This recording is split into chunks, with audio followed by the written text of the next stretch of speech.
কোন মহিলা যদি বেপরদার কারণে জাহান্নামে যায়, শুধু ও যাবে না, ওর সাথে কেউ না কেউ রিলেটেড থাকবে। পুরুষ কুড বি ফাদার, বাপ হইতে পারে, বড় ভাই হইতে পারে, তারপর হচ্ছে স্বামী হতে পারে।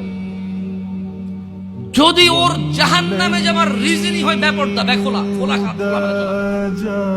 মানুষ হাজার রিজনে জাহান্নামে যেতে পারে। আল্লাহ সবাইকে ক্ষমা করুন এবং হিদায়াত দান করুন, আমিন।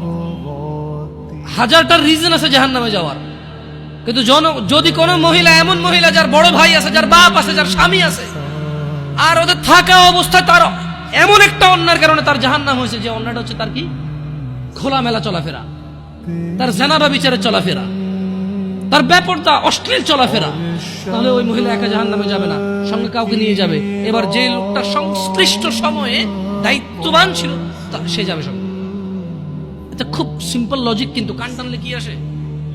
কান টানলে কি আসে?